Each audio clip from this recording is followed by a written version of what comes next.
Bonjour, dans la dernière vidéo, on a parlé des 3 degrés d'évolution spirituelle sur ce chemin de la voie infinie, mais il y en aura peut-être bien un quatrième. C'est ce qu'on va voir aujourd'hui.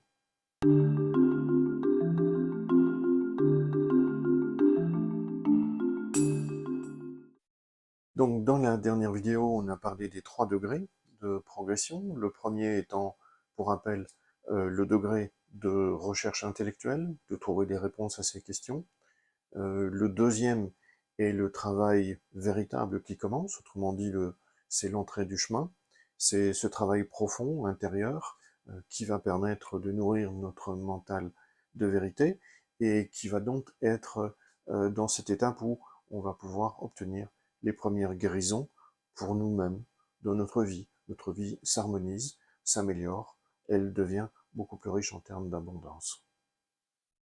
Et ensuite, le troisième degré, après une expérience d'union consciente avec Dieu ou illumination, c'est selon le terme qu'on souhaite utiliser, on peut alors développer ce troisième degré qui, lui, va être le développement de cette conscience de quatrième dimension, c'est-à-dire une conscience non duelle, où le bien, le mal n'existe plus, et il n'y a que l'harmonie, que cette infinie perfection, que l'amour, que la vie, et donc il n'y a plus les troubles qui sont liés au mental duel qui est en train de juger en permanence, qui est en train d'évaluer la scène humaine comme réelle et qui s'identifie dans cette scène avec le personnage égotique que nous sommes.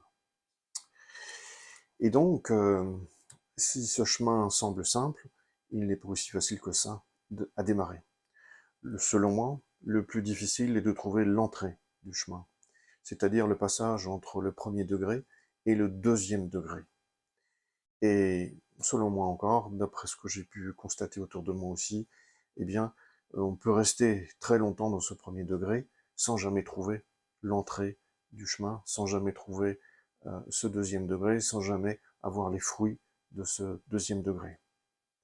Et pourquoi?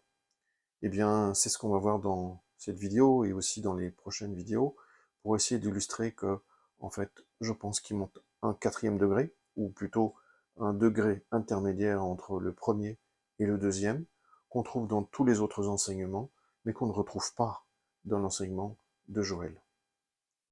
Alors pourtant, il a dit que si la nature de Dieu lui était inspirée par Jésus et que la nature de l'erreur lui a été inspirée par Bouddha, il n'a pas repris beaucoup d'autres éléments. Dans le bouddhisme, justement, il y a cette étape de maîtrise de soi, c'est-à-dire apprendre à maîtriser son mental. En tout cas, apprendre à le maîtriser quelque peu, afin d'atteindre des niveaux de conscience plus élevés. Et c'est ce niveau qui, selon moi, manque dans l'enseignement de la voie infinie. C'est le chaînon manquant. C'est cette maîtrise de soi qui doit être au minimum un peu acquise, sans quoi l'entrée du chemin, le deuxième degré, ne sera pas trouvée très facilement. Parce que ce chemin, cette entrée du chemin, ce deuxième degré, est en fait une recherche intérieure. Et si on était dans une recherche intellectuelle à trouver des réponses à l'extérieur, dans les livres et autres choses, dans les conférenciers et autres, à partir du moment où on doit chercher à l'intérieur et qu'on n'est pas préparé à cette recherche, à ce travail intérieur, à cette discipline intérieure, eh bien, on aura beaucoup de mal à trouver, en fait, cette intériorité sur le chemin, et qui est, en fait, l'entrée du chemin. Et donc, que nous dit le bouddhisme, si on veut s'appuyer sur une technique de maîtrise de soi? Dans le bouddhisme, il y a, en fait, 5 obstacles qui empêchent, en fait, l'évolution qui est caractérisée par l'élévation sur une montagne. Donc, imaginons-nous vouloir escalader ou randonner sur une montagne pour atteindre le sommet. L'effort il va falloir faire pour l'évolution spirituelle est équivalent à monter une montagne. Et donc, sur ce chemin, on va rencontrer des obstacles. Et pour le bouddhisme, il y a 5 obstacles qui, en fait, limitent le cheminant pour atteindre à cet état d'éveil, cet état de réalisation. Alors, quels sont ces 5 obstacles qui nous empêchent de nous élever en conscience? Eh bien, c'est le jeu du mental.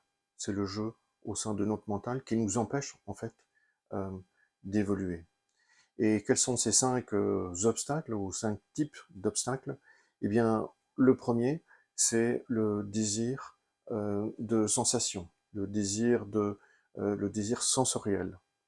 Et ce désir naît, en fait, lorsque l'on a à gravir et faire un effort, le mental va nous créer des scénarios d'évitement du travail à accomplir, et donc va nous créer des désirs sensoriels de toute nature, que ce soit, c'est toute la gamme autour de nos 5 sens qui vont nous donner le goût de quelque chose, créer une image, en fait, de désir qui va nous empêcher de continuer notre randonnée, notre élévation, et qui vont faire qu'on va se distraire dans des désirs sensoriels de toute nature, mais ça peut aussi être le désir de lire Joël au coin du feu, dans un bon livre, voilà, et de ressentir cette atmosphère. Là aussi, c'est un désir qui peut se matérialiser. Alors peut-être qu'il est plus proche du travail qu'un autre désir, mais néanmoins, il faut être conscient des stratagèmes de notre mental qui nous empêchent d'avancer sur ce chemin de la voie finie. Alors, le deuxième, c'est la mauvaise volonté. C'est on est face à un effort et on n'a pas envie. Voilà.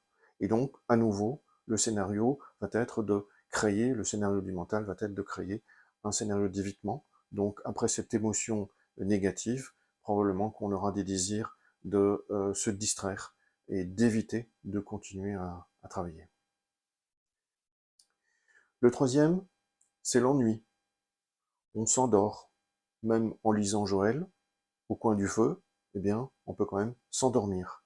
Et donc, à nouveau, c'est notre mental qui va créer cette émotion d'ennui et qui va faire que on va s'assoupir et probablement s'endormir. Voilà.